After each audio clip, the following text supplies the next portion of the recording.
في حاجات صغيرة ممكن تغير حياتك من غير ما تحسي. والحقيقة ان انا اكتشفت الموضوع ده في شهر واحد بس، وحسستني بثقة اكبر في نفسي.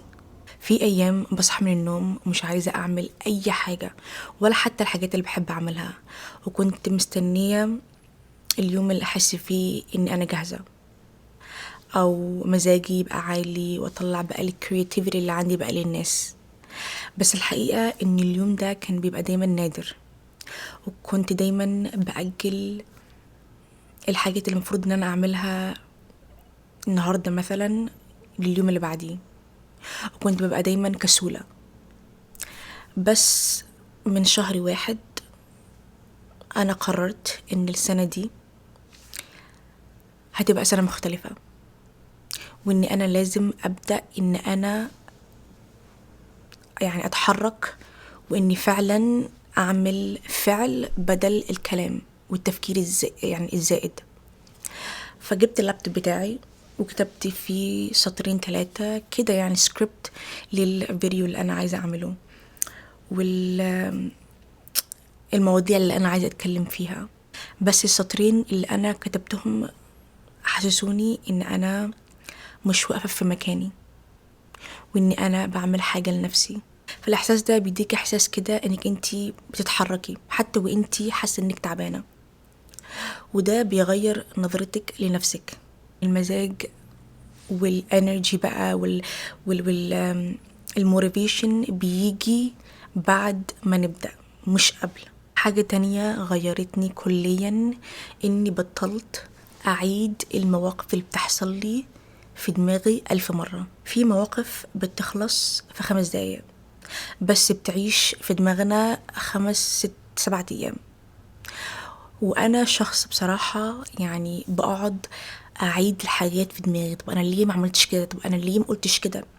طيب انا ليه ما ردتش بالطريقة دي؟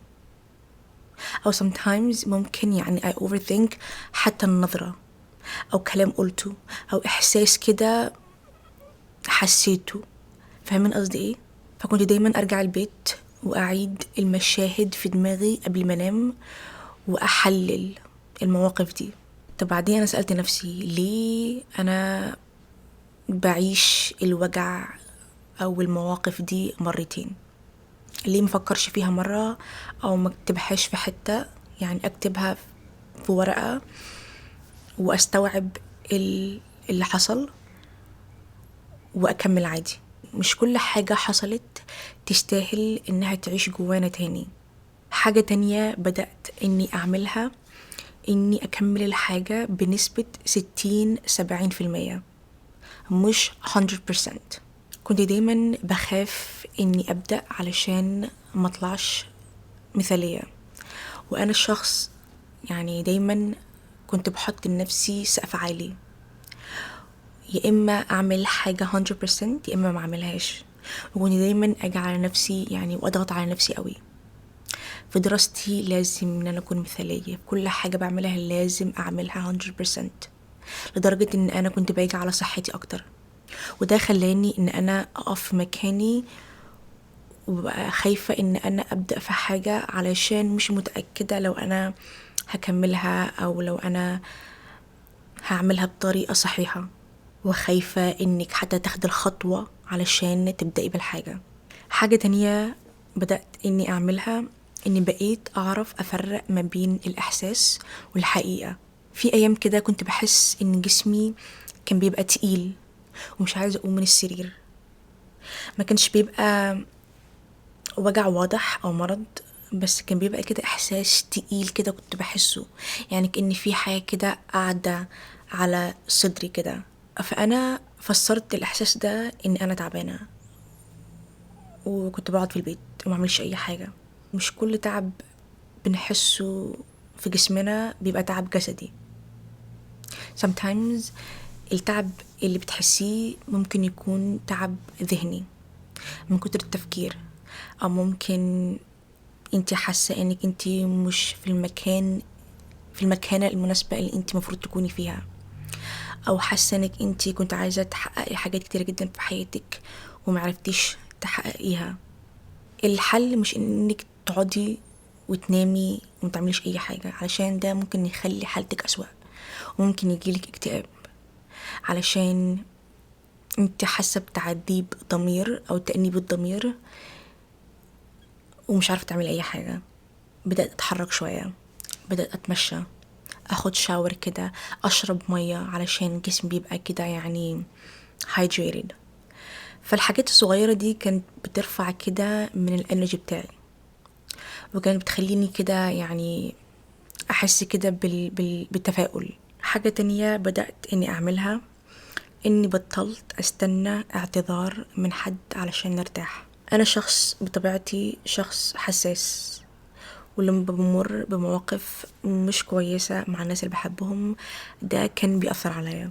كنت ببقى مستنية كلمة او اعتذار او شرح من حد، وما كانش بيحصل اي حاجة. فكنت فاكرة ان راحتي مربوطة باعتذار او بالكلام الشخص ده اللي هيقوله لي. في اوقات معينة احنا لازم نقطع ناس من حياتنا علشان نفسنا، وعلشان نعيش في حياة هادية وفي سلام كده. محتاجة انك تبعديهم عن حياتك، مش تزعلي عليهم. اني استغنى عن الناس دلوقتي بالنسبة لي بقيت اسهل حاجة. اللي مش بيحترمني بقطعه، اللي بيقل ادبه بقطعه، اللي بيفكر بطريقة سلبية بقطعه. يعني انا فاهمة ان احنا لازم نقبل الناس بطبيعتهم، بس انتي مش مضطرة انك انتي تقبلي بطبيعة عكس طبيعتك، او بطبيعة مش في نفس الطريق اللي انتي عايزة تحطي نفسك فيها. انت اللي بتختاري الانفايرمنت اللي انت عايزة تقعدي فيها. الناس اللي انت بتقعدي معاهم تتكلمي معاهم وبتشاركيهم حياتك وهم بيشاركوكي آرائهم، يعني غصبا هيأثروا عليكي. فاعرفي واختاري كويس انتي بتقضي وقتك مع مين. صدقوني لما تاخدوا قرارات صغيرة وخطوات بسيطة هتحسي بفرق في حياتك عمرك ما حسيتيها. ولما تبدأي تعملي الحاجات اللي احنا اتكلمنا عليهم دول، حاجة واحدة بس، شوفي التغيير اللي هيحصل لك من بعدها.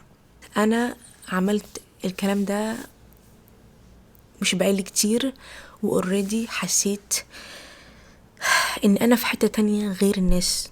يعني انا كده في حتة، يعني انا بحس نفسي كده في عالم مختلف كده، عالم لوحدي، وبشاركه انا الافكار دي. فاهمين قصدي ايه؟ اعملوا لايك وشير وسبسكرايب، ولو عندكم آراء عايزين تشاركوني بيها بليز ابعتولي في الكومنتس، وانا على قد ما بقدر برد عليكم في الكومنتس. و I hope you guys have a good day.